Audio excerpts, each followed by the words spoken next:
ब्रह्मांड की हर एक चीज, हर एक जर्रा, हर एक कण एक ही सोर्स ऑफ एनर्जी से मिलकर बना है। तो इसका मतलब इस ब्रह्मांड में जो भी विषय वस्तु हमें दिख रही है वो केवल बाहर से वैसी हैं, आंतरिक रूप से हर एक चीज बिल्कुल एक समान है। क्या ये बात मानी जा सकती है? फॉर एन एग्जाम्पल, अगर मैं आपसे कहूं कि ये जो रिमोट आप मेरे हाथ में देख रहे हैं, ये जो रिमोट आप मेरे हाथ में देख रहे हैं, ये रिमोट जो उसी एनर्जी से मिलकर बना है जिससे आप और मैं बने हैं, ये माइक भी उसी एनर्जी से मिलकर बना है, ये कैमरा जिसपे मेरा लेक्चर रिकॉर्ड हो रहा है उसी एनर्जी से मिलकर बना है, आप भी उसी से बने हैं, मैं भी उसी से मिलकर बना हूं। अगर मैं एक बात आपको बोलूं कि जो रिमोट है वही तो ये माइक है, जो माइक है वही तो कैमरा है, जो कैमरा है वही मैं हूं, और जो मैं हूं वही तो आप हैं। क्या आप इस बात को मान लेंगे? नहीं। आप जानते हैं ऐसा क्यों होता है? क्योंकि हमारे इस दिमाग को किसी भी चीज को समझने के लिए डिफरेंशिएशन चाहिए, अंतर चाहिए, दो का भेद चाहिए, दो का भेद चाहिए।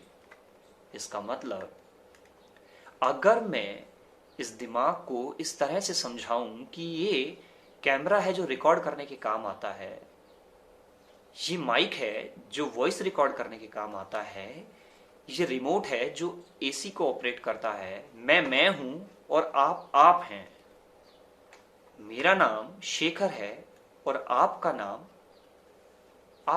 है, अब आपका दिमाग इस बात को मान लेगा।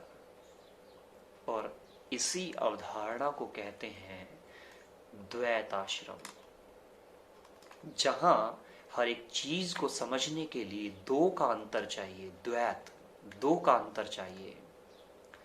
इसी को कहा जाता है द्वैत आश्रम। हर वो इंसान जो भगवान को भगवान के रूप में देखता है और खुद को भगवान का भक्त जानता है, वो द्वैत आश्रम में यकीन करता है, वो द्वैत आश्रम में विश्वास रखता है या द्वैत आश्रम को फॉलो करता है।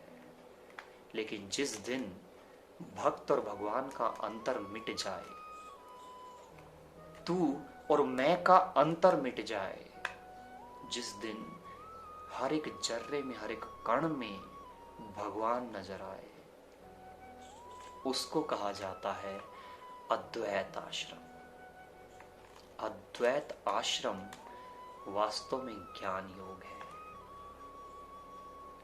लेकिन भगवान को प्राप्त करने का माध्यम चाहे जो भी हो, उसका तरीका चाहे जो हो, आप द्वैत के प्रशंसक हैं, अद्वैत के प्रशंसक हैं, ये महत्वपूर्ण नहीं है।